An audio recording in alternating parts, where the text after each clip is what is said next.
voulons bien sûr ouvrir la parole de Dieu et je suis heureux de partager avec vous quelques pensées qui nous restent à voir concernant le baptême biblique, le baptême selon ce que nous enseigne la parole de Dieu.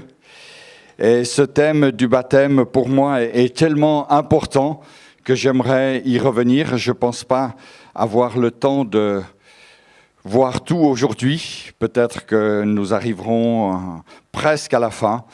En tout cas, nous voulons demander la grâce de Dieu ce matin sur ce temps d'étude. C'est un message un petit peu particulier, un message un peu plus fouillé qu'habituellement, parce que nous désirons vraiment approfondir cette notion du baptême. D'ailleurs, je vous avais exhorté la semaine passée à examiner l'état de nos fondations. Sur quoi est-ce que je bâtis ma vie ? Et lorsqu'on veut connaître un petit peu l'état de nos fondations, eh bien, de temps en temps, il est judicieux, il est sage de descendre à la cave, de voir un petit peu qu'est-ce qu'il y a comme fondation à notre maison. Et ces deux messages sont donc des rappels pour beaucoup, néanmoins des rappels importants qu'il est bon de connaître. Et peut-être que pour vous, c'est quelque chose que vous découvrez aujourd'hui. Et dimanche dernier, la notion du baptême. Nous avons vu donc qu'il y a plusieurs baptêmes, le baptême de Jean-Baptiste, le baptême de Jésus, le baptême de régénération et le baptême, bien sûr, du Saint-Esprit. Et puis également trois autres baptêmes, le baptême de souffrance, celui de Jésus-Christ, que nous sommes appelés aussi à partager, et puis le baptême de jugement. On a vu cela en détail dimanche passé. Et puis, bien sûr, le baptême d'eau, c'est-à-dire le baptême par immersion. Nous avions vu également quelques notions concernant l'origine du baptême. Nous avons parlé du bain de purification mikvé, le bain juif. Et puis, bien sûr, aujourd'hui, nous voulons voir l'institution biblique du baptême avec cet appel de Jésus. Allez, faites de toutes les nations des disciples, les baptisant au nom du Père, du Fils et du Saint-Esprit. Il s'agit donc ici de l'ordre de la grande mission qui nous est laissée. Et puis, bien sûr, la conclusion de la première partie, c'était que le baptême d'eau est un solide fondement pour une vie chrétienne épanouie. Et j'ose espérer que nous sommes tous désireux de vivre une vie chrétienne épanouie. Amen. La vie chrétienne qui n'est pas épanouie, je ne crois pas que c'est une vie chrétienne qui doit être vécue. Il est vrai que les épreuves, elles sont là, nous l'avons vécu cette semaine. Dimanche passé, notre frère Jean-Jacques était encore au milieu de nous. Et puis le soir, il est parti pour la maison du Père. Nous ne savons donc pas ce que sera notre lendemain, et le Seigneur nous encourage à nous préparer. Et dans le cadre de cette préparation, il y a une notion très importante qui est celle du baptême. Et malgré les épreuves, malgré les questionnements, malgré certains doutes, certaines, idées préconçues, nous devons de temps en temps regarder à cette notion importante qui est le baptême. Voilà, aujourd'hui nous allons donc regarder la notion du baptême baptême d'eau, comme nous le laisse la parole de Dieu.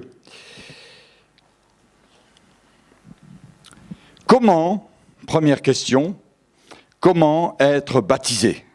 Deuxième question que nous verrons aujourd'hui, la formule qui accompagne le baptême, les paroles qui accompagnent le baptême. Troisième question que nous verrons aujourd'hui, qui peut être baptisé ? Quatrième question, qui baptise ? Et finalement, nous ferons une petite conclusion. Donc, premier point ce matin, comment baptiser ? Conformément au sens biblique du mot, baptiser veut dire plonger, immerger. Et le baptême chrétien est pratiqué par immersion totale.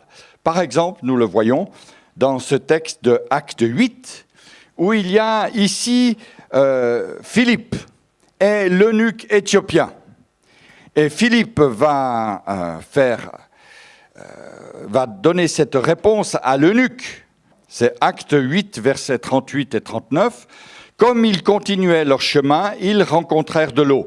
Et l'eunuque, c'est-à-dire le fonctionnaire, dit, voici de l'eau, qu'est-ce qui empêche que je sois baptisé? Philippe dit, si tu crois de tout ton cœur, cela est possible. L'eunuque répondit, je crois que Jésus-Christ est le Fils de Dieu. Aussitôt, l'eunuque fit arrêter le char. Philippe et l'eunuque descendirent tous deux dans l'eau. Et Philippe baptisa l'eunuque. Quand ils furent sortis de l'eau, l'Esprit du Seigneur enleva Philippe et l'eunuque ne le vit plus, tandis que, joyeux, il poursuivait sa route. Alléluia. Ils sont entrés dans l'eau et ils en sont ressortis. Heureusement. L'eunuque ne fut donc pas aspergé de quelques gouttes. Il y avait bien une immersion de tout son corps dans l'eau. Et en fait, ce n'est qu'à partir du IIe siècle que l'on a commencé à confondre les choses. Très tôt, les pères de l'Église, malgré les avertissements de la Bible, firent l'amalgame entre deux baptêmes. Le baptême de régénération que nous avons vu dimanche passé et le baptême d'eau. Le baptême par immersion. Et ils en sont arrivés à cette idée qui traîne encore malheureusement de nos jours, que pour être converti, régénéré, il faut être baptisé. J'ai parlé du baptême de régénération dimanche passé. Le baptême d'eau suit le baptême de régénération. Il suit la conversion. Je rappelle ce que Jésus a dit, celui qui croira et qui sera baptisé sera sauvé. Et l'apôtre Paul ajoute, le baptême est l'engagement d'une bonne conscience. Je suis donc convaincu que pour avoir une bonne conscience, il faut être adulte. Les enfants ont une certaine innocence qui parfois est réjouissante d'ailleurs, mais ils ont de la peine à discerner ce qui est le bien, ce qui est le mal, ce qui est le péché. Et je crois que Jésus s'occupe de tout cela. Dieu s'occupe des enfants. Nous n'avons pas à craindre pour eux. Le Seigneur veut que le baptême soit un acte réfléchi, un acte de foi, un acte de consécration de quelqu'un qui a exercé sa réflexion, qui a réfléchi, qui s'est examiné lui-même et qui a pris un engagement en toute connaissance de cause. Bien sûr, il y a eu des dérives concernant les baptêmes au cours de l'histoire. Notamment le baptême par infusion. Nous n'en avons pas parlé parce que, à mon avis, il n'est pas biblique. Ce baptême qui consiste à verser abondamment de l'eau sur la tête du néophyte. On verse des cruches d'eau sur sa tête. C'est le baptême par infusion.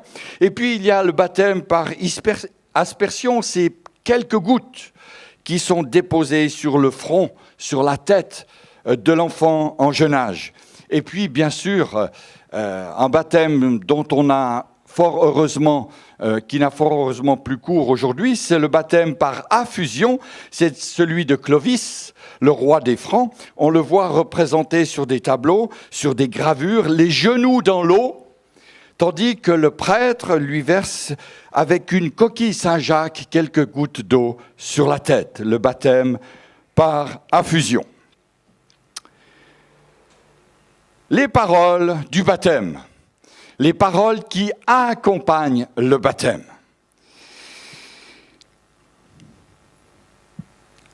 Matthieu 28, verset 19, on a lu ce texte tout à l'heure. Allez, faites de toutes les nations les baptisants au nom du Père, au nom du Fils et du Saint-Esprit. Ces paroles sont extrêmement importantes, elles accompagnent le baptême. Ce n'est pas un baptême anonyme. Faut-il rappeler ici que Jean-Baptiste baptisait anonymement. Ici, c'est un baptême au nom du Père, du Fils et du Saint-Esprit. Nous avons donc, au travers du baptême, non seulement un acte de foi, mais aussi une révélation de la Trinité. la triunité du Père, du Fils et du Saint-Esprit, les inséparables. Ils sont unis. Et dans le baptême, nous avons cette révélation de la Trinité du Père, du Fils et du Saint-Esprit. Bien sûr, un texte pose problème. Il s'agit de Actes 2, verset 38, qui dit que chacun de vous soit baptisé au nom du Seigneur Jésus-Christ. Et on est arrivé au cours de l'histoire à quelques conflits, des conflits majeurs d'ailleurs, autour de cette formulation, faut-il être baptisé au nom de Jésus ou au nom du Père, du Fils et du Saint-Esprit? J'aimerais dire ici que nous ne voulons pas faire une querelle de mots, mais notre vie, elle est inspirée par le Père. Le Saint-Esprit nous donne le souffle de vie et Jésus nous sauve. Alléluia! Et parce qu'il nous sauve, parce que le Père est là, parce que le Saint-Esprit a touché ma vie, je ne peux que baptiser au nom du Père, du Fils et du Saint-Esprit. Cette parole de Acte 2, 38 n'est donc qu'un raccourci. Je ne dis pas qu'elle est fausse, mais elle est un raccourci. Alors, permettez-moi, pour l'illustrer, de reprendre une expression que j'utilise dans les cours que je donne au baptême. Peut-être que ce matin, vous êtes venu ici à l'église et vous avez croisé peut-être quelqu'un qui vous a dit « Et toi, tu vas où à l'église ?» Et peut-être vous auriez dit, et je ne le souhaite pas, mais peut-être que vous auriez dit « Je vais à l'église de Jacques, du pasteur Jacques. » Et puis d'autres auraient dit « Moi, je vais à l'église du pasteur Untel. » En réalité, c'est un raccourci. C'est l'église du Seigneur Jésus-Christ. Là où exerce le pasteur Jacques. Il s'agit donc d'un raccourci. Je ne dis pas que c'est faux, c'est un raccourci. Et lorsque, ici, il est parlé du baptême au nom de Jésus, il s'agit donc d'un raccourci qui était utilisé lorsque Pierre a voulu insister devant cette foule qui l'écoutait, que celui qu'ils avaient renié, que celui qu'ils avaient livré aux Romains, et afin qu'ils le mettent à mort, ce Jésus était bien le Seigneur, le Christ. C'était bien lui, par opposition au baptême de Jean-Baptiste, qui était un baptême anonyme. C'est donc un acte de foi, une confession que Jésus est bien le Messie, le Fils de Dieu, et que le Saint-Esprit a touché nos cœurs. Alléluia. Qui peut être baptisé ? Alors ne me dites pas ceux qui savent nager. Ça n'a rien à voir. Rien du tout. Les apôtres baptisaient. Ils baptisaient qui ? Ceux qui avaient cru à la prédication. Ceux qui avaient cru à la parole de Dieu. Ceux qui avaient eu le cœur touché par une révélation du Saint-Esprit. Ceux qui ont cru. Ceux qui ont entendu, ceux qui ont reçu la parole du Seigneur et qui se sont repentis. Je n'aime pas parler de la repentance, mais elle est incontournable. Lorsque la parole de Dieu touche nos cœurs, lorsqu'elle agit au plus profond de nous-mêmes, nous ne pouvons que constater notre état de péché, la noirceur de notre cœur, et on se repent.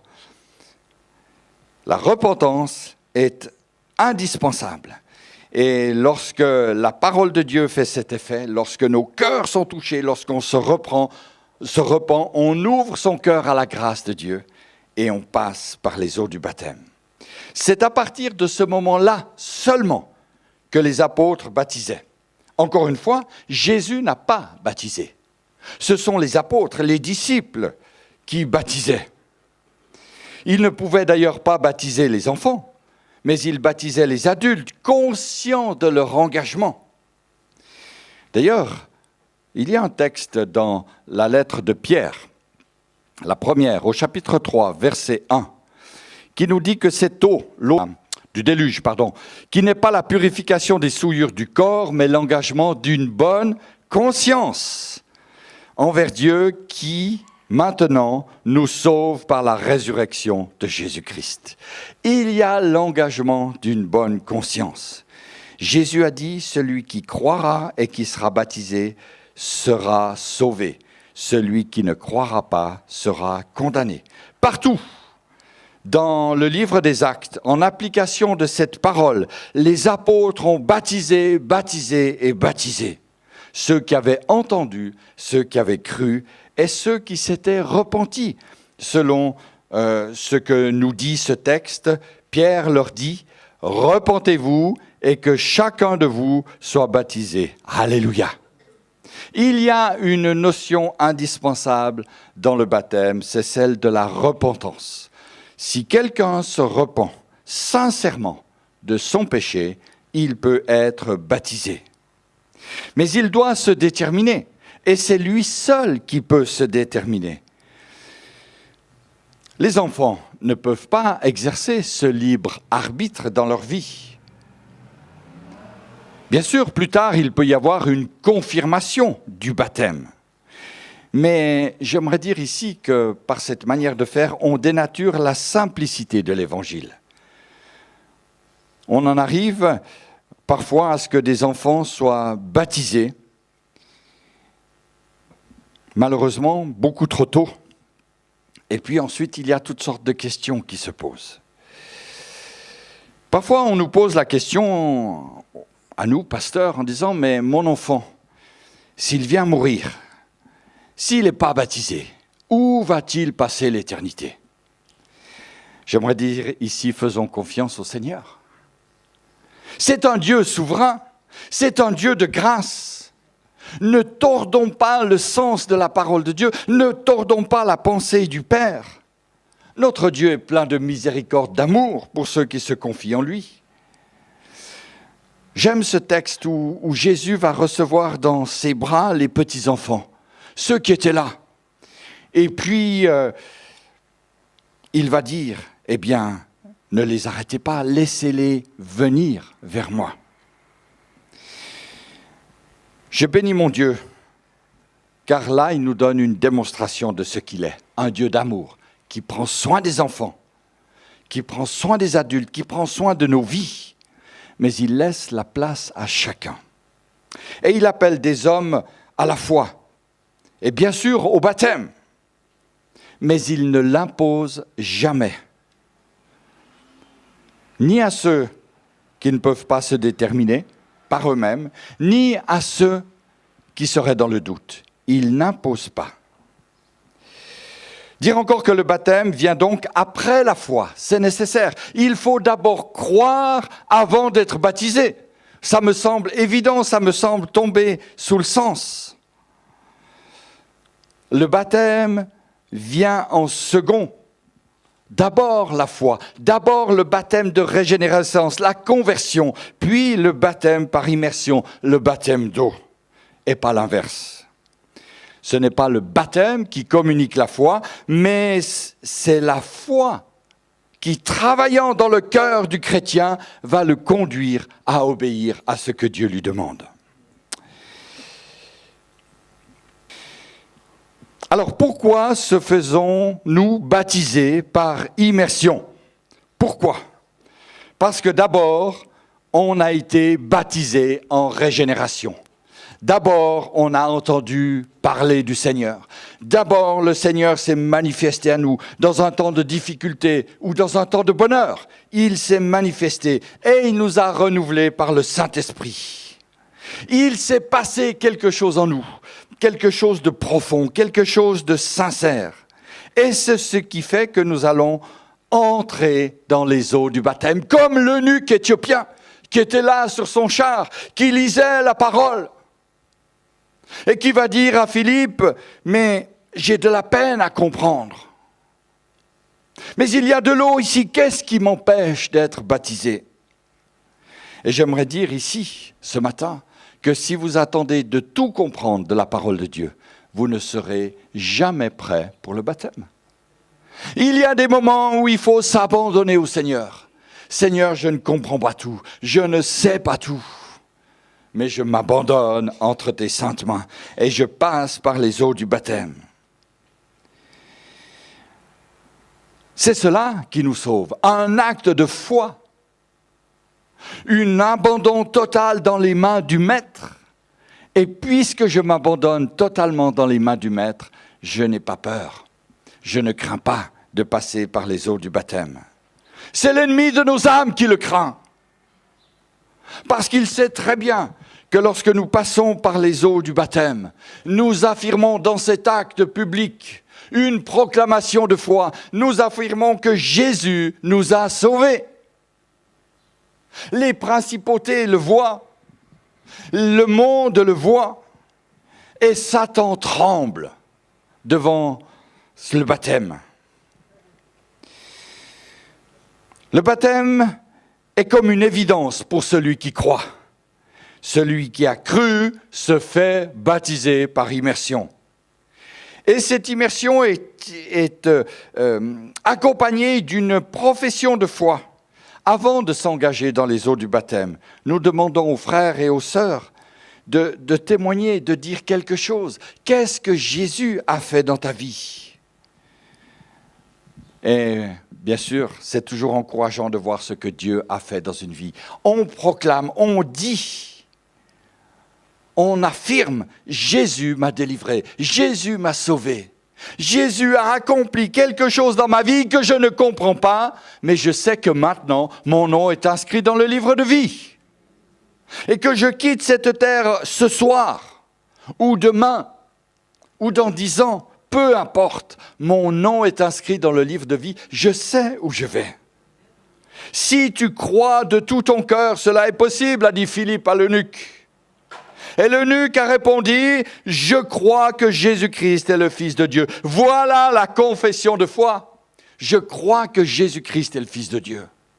Et si ce matin, vous pouvez dire, mesdames, messieurs, mes frères, mes sœurs, les jeunes, les aînés, vous pouvez dire, Jésus est le Fils de Dieu, à ce moment-là, il n'y a rien qui vous retient pour passer par les eaux du baptême. Rien. Voilà la confession de foi de l'eunuque éthiopien. Le baptême, il est aussi accompagné d'une prière, celle du baptisé. Dans Actes 22, un texte que nous avons lu aussi dimanche dernier, « Maintenant, que tardes-tu, dit Ananias à Saul de Tarse, lève-toi et sois baptisé, lavé de tes péchés, en invoquant le nom du Seigneur. » Invoquer veut dire s'adresser à Dieu. Saul de Tarse devait s'adresser à Dieu. Demande à Dieu de venir dans ta vie. Demande à Dieu de t'aider. C'est une prière d'action de grâce. C'est une prière de confiance. C'est une prière de consécration. C'est l'engagement d'une vie, le baptême. C'est l'engagement d'une bonne conscience. C'est l'engagement envers le Seigneur. Et ce n'est pas un contrat d'assurance. Non, pas du tout. Ce n'est pas un contrat d'assurance rempli de petites lettres, toutes petites, qu'on n'arrive pas à lire tellement c'est petit. Et puis quand on commence à lire, on abandonne parce qu'il y en a beaucoup trop, puis on n'y comprend rien.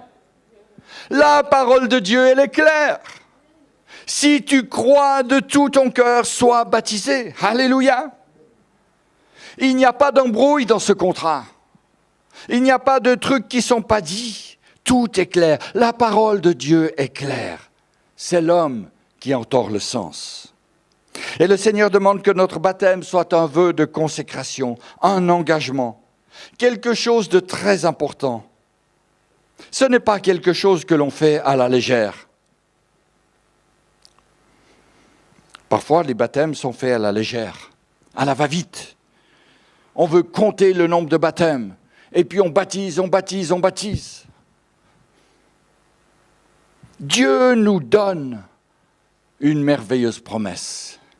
Si tu crois de tout ton cœur. Alléluia! Il y a des choses extraordinaires lorsque l'on croit de tout son cœur qui se passent dans notre vie. Si tu crois que Jésus est le Fils de Dieu, sois baptisé, dit Ananias à Saul de Tarse. Lève-toi, sois baptisé, lavé de tes péchés. Alléluia. Dieu nous donne une merveilleuse alliance. Et cette alliance est aussi forte que celle que je peux avoir, bien plus forte encore que celle que je peux avoir autour de mon doigt. Il y a une alliance extraordinaire que Dieu fait avec les hommes et les femmes qui obéissent à sa parole. Quatrième point, qui baptise?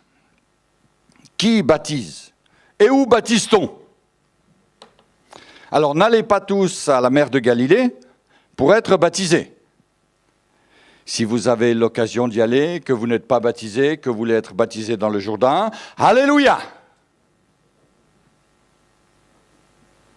Mais je vous en supplie, ne soyez pas baptisés dans une baignoire, par votre jardinier, par votre facteur, par votre voisin. Ça ne fait que des problèmes après, même s'il vous baptise au nom du Père, du Fils et du Saint-Esprit. Qui baptise? L'Église a un caractère public et légal.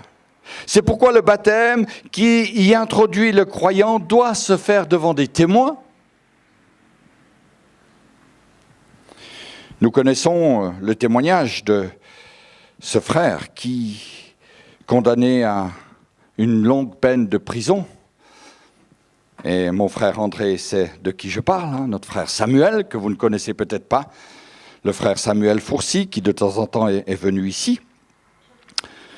Frère Samuel s'est converti dans la prison alors qu'il était condamné à une longue peine.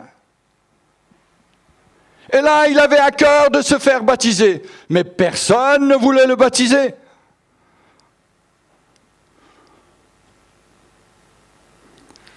Les autorités judiciaires ne lui ont pas accordé la visite d'un pasteur, pensez-vous? Ils pourraient le tuer. Tellement il était méchant, tellement il avait de sang sur les mains. Mais cet homme, d'un cœur sincère, d'un cœur repentant, d'un cœur touché par la grâce de Dieu, a pris la pomme de sa douche. Au nom du Père, du Fils et du Saint-Esprit, je me baptise. Alléluia! Et cet homme aujourd'hui, il court la planète. Aller visiter les prisons, rendre grâce aux prisonniers. Il visite les prisons, il témoigne de sa foi. Ce baptême est valable, alléluia. On ne va pas chipoter. Il y a un cœur sincère, un cœur repentant. Mais normalement, le baptême, il se fait devant l'Église. Il se fait devant des témoins. Les apôtres ont baptisé. Les disciples ont baptisé. Les pasteurs ont baptisé. Paul dit d'ailleurs qu'il n'est pas venu pour baptiser, mais il est arrivé de baptiser des frères et des sœurs. L'apôtre Paul. On ne sait d'ailleurs pas si Ananias était un pasteur, un chrétien, un disciple. Il n'est rien dit de plus de Ananias. Mais nous croyons néanmoins qu'il y a une responsabilité des chrétiens, des pasteurs, des anciens, dans la marche de l'Église. Nous pensons aussi que l'Église possède un caractère public, un caractère légal. C'est une association cultuelle et le baptême introduit le croyant dans l'Église. Et puis l'Église aussi, elle prend des engagements vis-à-vis des baptisés. Alléluia! Ce n'est pas à sens unique. L'Église s'engage. On baptise des hommes et des femmes. On prend soin de leur âme.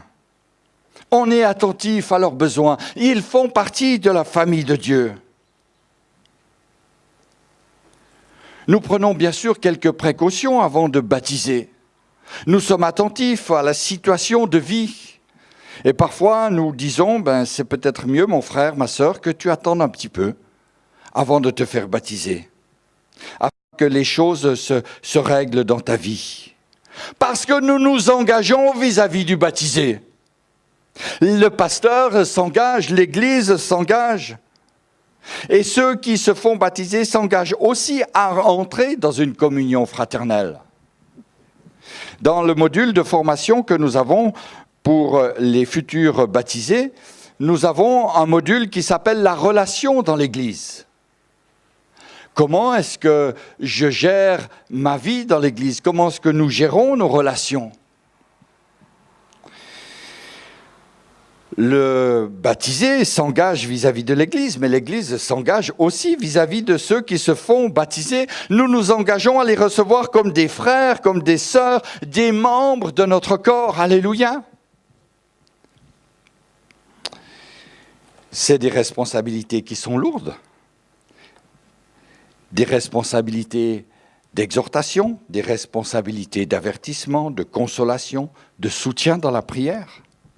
Ainsi, on devient, au travers du baptême, membre d'un corps, membres les uns des autres. Et quelqu'un qui entre dans la communion de l'Église n'est pas une pierre qu'on ramène, une pierre en plus. Non, il est membre à part entière. Alors maintenant, je vais poser une 5e question. Alors c'est une question pour vous faire réagir. J'ai d'ailleurs parlé de ce thème il y a quelques années d'ailleurs. Je reviens avec cette question. Combien coûte le baptême ? Alors ceux qui étaient là se souviennent certainement du développement que j'avais donné à cette question. C'est une question pour nous faire réfléchir. Évidemment, le baptême ne coûte rien, en monnaie. Je le dis tout de suite. Ne venez pas avec un billet de 100 francs me demandant de vous baptiser. Hein. Le baptême ne coûte rien pour nous, en monnaie humaine. Mais sachons que le baptême est très proche du sacrifice de Jésus-Christ. Quel sacrifice a coûté le prix de sa vie. Et lorsque je passe par les eaux du baptême, je dois réaliser que Jésus a payé à ma place. Et il a payé le prix fort. Je ne peux pas imaginer le baptême sans la croix, sans Golgotha, sans le calvaire, sans la souffrance. Jésus a payé. Il a payé le prix fort. Ceux qui acceptèrent sa parole furent baptisés, et en ce jour-là, le nombre des disciples s'augmenta d'environ 3000 âmes. Des hommes et des femmes qui avaient réalisé que Jésus était mort pour eux, qu'il avait payé le prix, et qui entraient maintenant librement.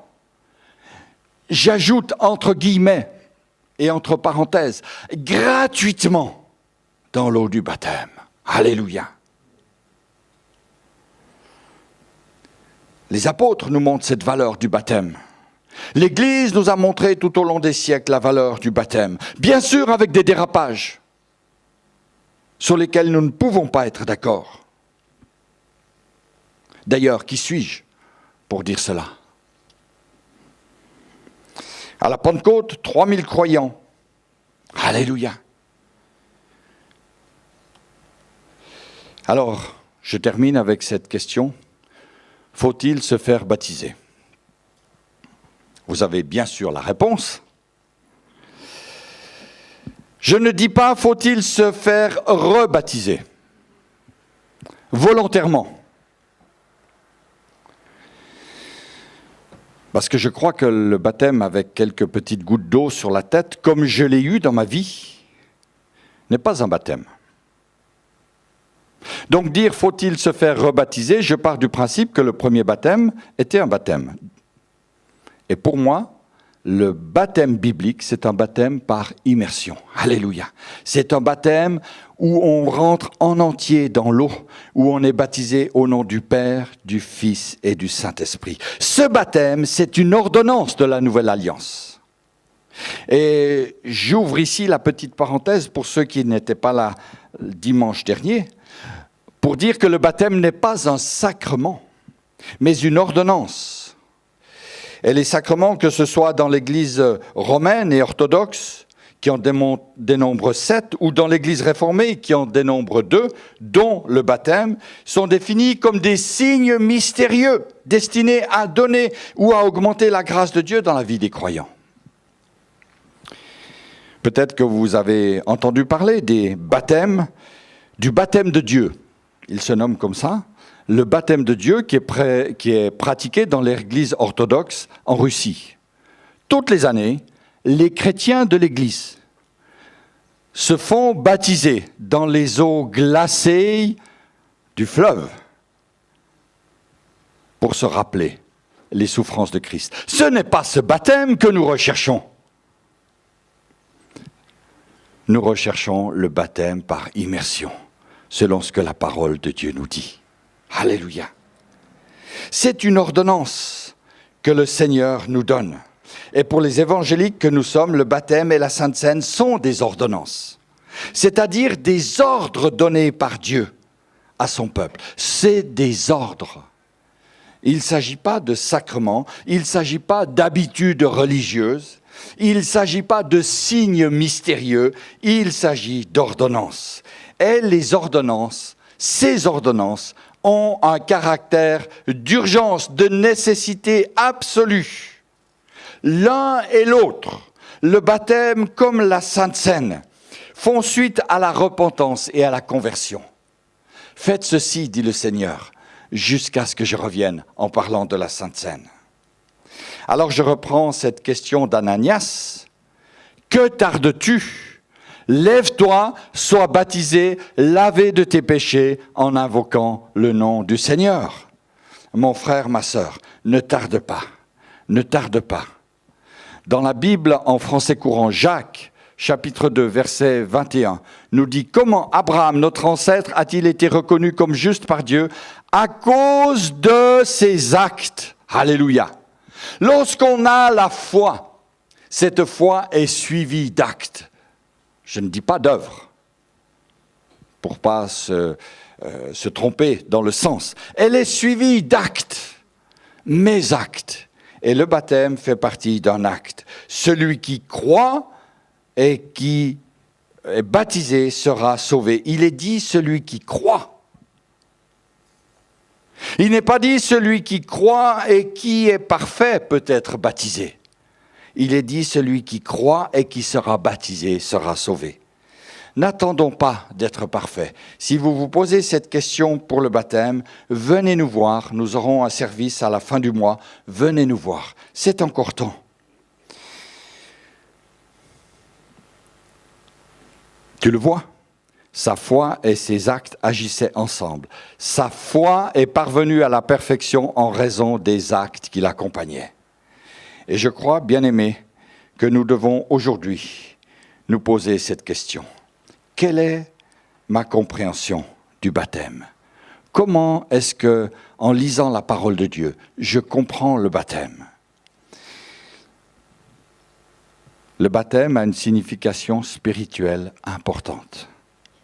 On n'est pas là pour remplir des cartes de baptême, des registres d'église. Non. On est là pour baptiser des hommes et des femmes qui ont accepté Jésus-Christ, en sachant que le baptême a une signification spirituelle importante. Et puis bien sûr, on se rappelle qu'il est une nécessité absolue. Et puis finalement, il ouvre la porte à de nombreuses grâces.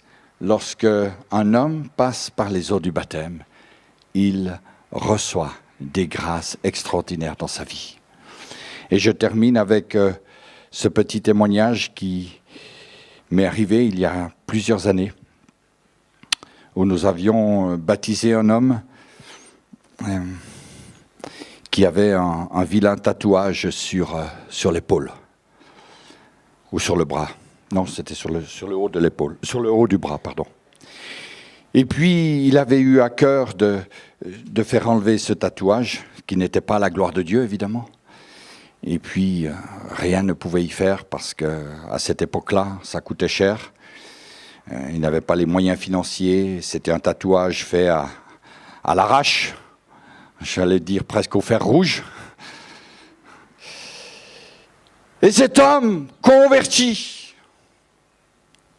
cet homme sincère, repentant, rentre dans les eaux du baptême.